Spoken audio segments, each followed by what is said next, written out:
श्रीमद् भागवत महापुराण 7वां अध्याय।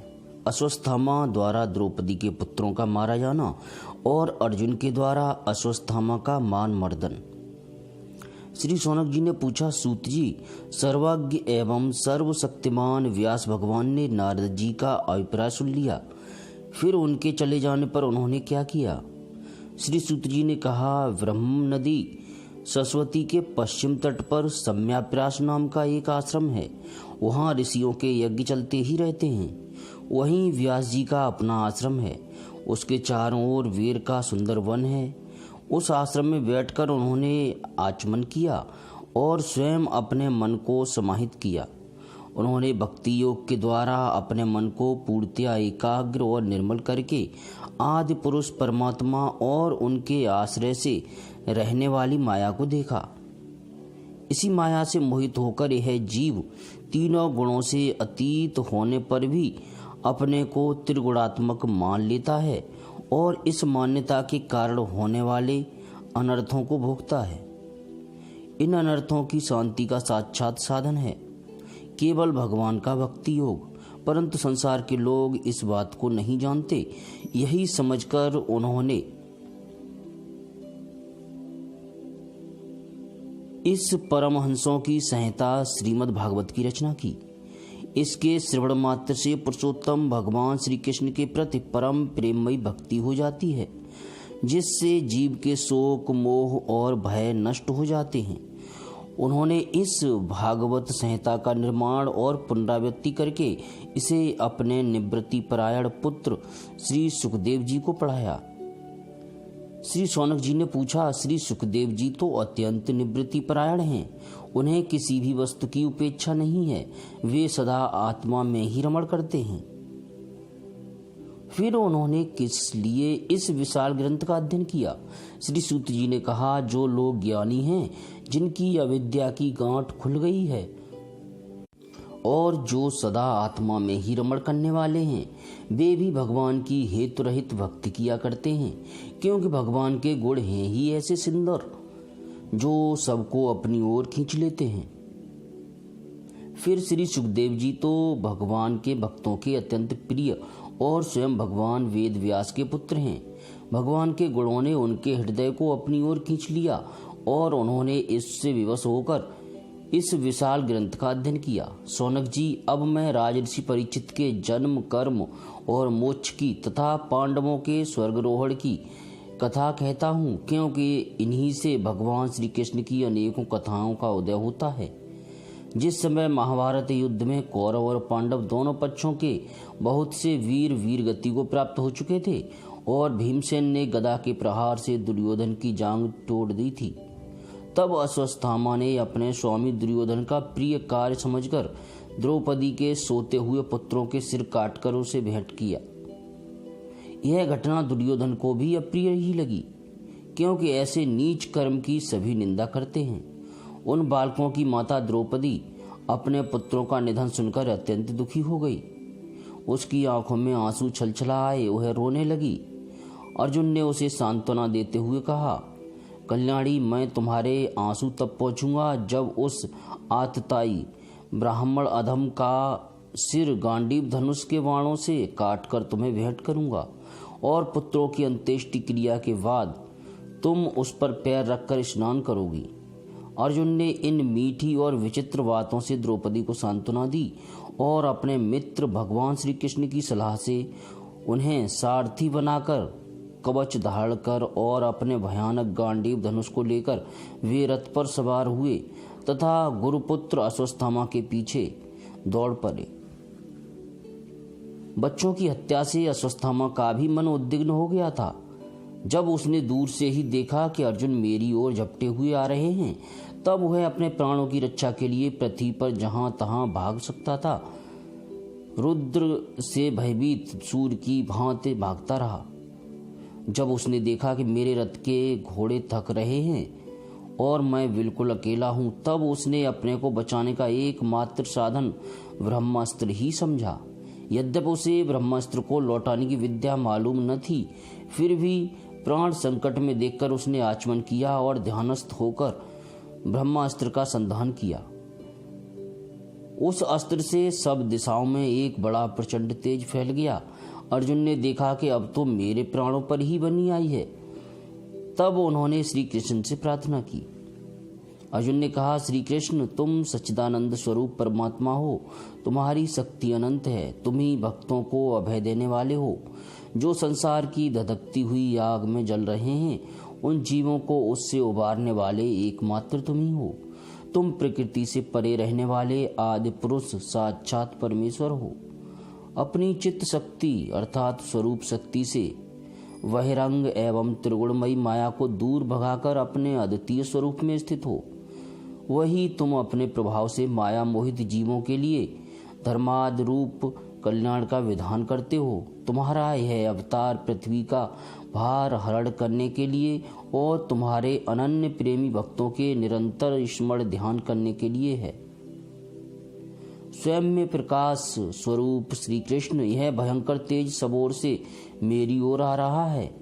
यह क्या है, कहाँ से, क्यों आ रहा है, इसका मुझे बिल्कुल पता नहीं है। भगवान ने कहा, अर्जुन, यह अश्वत्थामा का चलाया हुआ ब्रह्मास्त्र है। यह बात समझ लो कि प्राण संकट उपस्थित होने से उसने इसका उपयोग तो कर दिया है, परंतु वह इस अस्त्र को लौटाना नहीं जानता।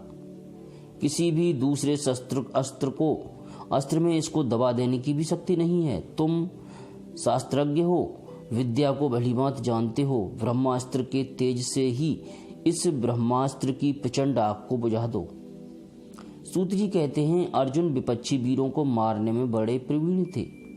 भगवान की बात सुनकर उन्होंने आचमन किया और भगवान की परिक्रमा करके ब्रह्मास्त्र के निवारण के लिए ब्रह्मास्त्र का ही संधान किया। वाणों से वेष्टित उन दोनों ब्रह्मास्त्रों के तेज प्रलयकालीन सूर्य एवं अग्नि के समान आपस में टकराकर सारे आकाश और दिशाओं में फैल गए और बढ़ने लगे। तीनों लोकों को जलाने वाली उन दोनों अस्त्रों की बड़ी हुई लपटों से प्रजा जलने लगी और उसे देखकर सबने यही समझा कि यह प्रलय काल की संवर्तक अग्नि है। उस आग से प्रजा का और लोगों का नाश होते देखकर भगवान की अनुमति से अर्जुन ने उन दोनों को ही लौटा लिया। अर्जुन की आंखें क्रोध से लाल हो रही थीं। उन्होंने झपटकर उस क्रूर अश्वत्थामा को पकड़ लिया और जैसे कोई रस्सी से पशु को बांध ले वैसे ही बांध लिया। अश्वत्थामा को बलपूर्वक बांधकर अर्जुन ने जब शिविर की ओर ले जाना चाहा, तब उनसे कमल नयन भगवान श्री कृष्ण ने कुपित होकर कहा, अर्जुन, इस ब्राह्मण धम को छोड़ना ठीक नहीं है, इसको तो मार ही डालो। इसने रात में सोए हुए निरपराध बालकों की हत्या की है। धर्मवेत्ता पुरुष, असावधान, मतवाले, पागल, सोए हुए बालक, स्त्री, विवेक शून्य, शरणागत, रथहीन और भयभीत शत्रु को कभी नहीं मारते, परंतु जो दुष्ट और क्रूर पुरुष दूसरों को मारकर अपने प्राणों का पोषण करता है, उसका तो वध ही उसके लिए कल्याणकारी है, क्योंकि वैसी आदत को लेकर यदि वह जीता है तो और भी पाप करता है और उन पापों के कारण नरकगामी होता है। फिर मेरे सामने ही तुमने द्रौपदी से प्रतिज्ञा की थी कि मानवती, जिसने तुम्हारे पुत्रों का वध किया है, उसका सिर मैं उतार लाऊंगा। इस पापी कुलंगार का आतताई ने तुम्हारे पुत्रों का वध किया है और अपने स्वामी दुर्योधन को भी दुख पहुंचाया है। इसलिए अर्जुन, इसे मार ही डालो। भगवान श्री कृष्ण ने अर्जुन के धर्म की परीक्षा लेने के लिए इस प्रकार प्रेरणा की, परंतु अर्जुन का हृदय महान था। यद्यपि अश्वत्थामा ने उनके पुत्रों की हत्या की थी, फिर भी अर्जुन के मन में गुरुपुत्र को मारने की इच्छा नहीं हुई। इसके बाद अपने मित्र और सारथी श्री कृष्ण के साथ वे अपने युद्ध शिविर में पहुंचे। वहां अपने मृत पुत्रों के लिए शोक करती हुई द्रौपदी को उसे सौंप दिया। द्रौपदी ने देखा कि अश्वत्थामा पशु की तरह बांधकर लाया गया है। निंदित कर्म करने के कारण उसका मुख नीचे की ओर झुका हुआ है। अपना अनिष्ट करने वाले गुरुपुत्र अश्वत्थामा को इस प्रकार अपमानित देखकर द्रौपदी का कोमल हृदय कृपा से भर आया और उसने अश्वत्थामा को नमस्कार किया। गुरुपुत्र का इस प्रकार वंद कर लाया जाना सती द्रौपदी को सहन नहीं हुआ। उसने कहा, छोड़ दो, इन्हें छोड़ दो, ये ब्राह्मण हैं, हम लोगों के अत्यंत पूजनीय हैं, जिनकी कृपा से आपने रहस्य के साथ सारे धनुर्वेद और प्रयोग तथा उपसंहार के साथ संपूर्ण शास्त्रार्थों का ज्ञान प्राप्त किया है। वे आपके आचार्य द्रोण ही पुत्र के रूप में आपके सामने खड़े हैं। उनकी अर्धांगिनी कृपी अपने वीर पुत्र की ममता से ही अपने पति का अनुगमन नहीं कर सकी। वे अभी जीवित हैं। महाभाग्यवान आर्यपुत्र, आप तो बड़े धर्मज्ञ हैं। जिस गुरुवंश की नित्य पूजा और वंदना करनी चाहिए उसी को व्यथा पहुंचाना आपके योग्य कार्य नहीं है। जैसे अपने बच्चे के मर जाने से मैं दुखी होकर रो रही हूँ और मेरी आंखों से बार बार आंसू निकल रहे हैं, वैसे ही इनकी माता पतिव्रता गौतमी न रोएं। जो उच्छृंखल राजा अपने कुकृत्यों से ब्राह्मण कुल को कुपित कर देते हैं, वे कुपित ब्राह्मण कुल उन राजाओं को सपरिवार शोकाग्नि में डालकर शीघ्र ही भस्म कर देता है। सूत जी ने कहा, शौनकादि ऋषियों, द्रौपदी की बात धर्म और न्याय के अनुकूल थी। उसमें कपट नहीं था, कड़ा और समता थी। अतएव राजा युधिष्ठिर ने रानी के इन हितवरे श्रेष्ठ वचनों का अभिनंदन किया। साथ ही नकुल, सहदेव, सात्याकी, अर्जुन एवं भगवान श्री कृष्ण और वहां पर उपस्थित सभी नर नारियों ने द्रौपदी की बात का समर्थन किया। उस समय क्रोधित होकर भीमसेन ने कहा, जिसने सोते हुए बच्चों को न अपने लिए और न अपने स्वामी के लिए बल्कि व्यर्थ ही मार डाला, उसका तो वध ही उत्तम है। भगवान श्री कृष्ण ने द्रौपदी और भीमसेन की बात सुनकर और अर्जुन की ओर देखकर कुछ हंसते हुए से कहा। भगवान श्री कृष्ण बोले, पतित ब्राह्मण का भी वध नहीं करना चाहिए और आतताई को मार ही डालना चाहिए।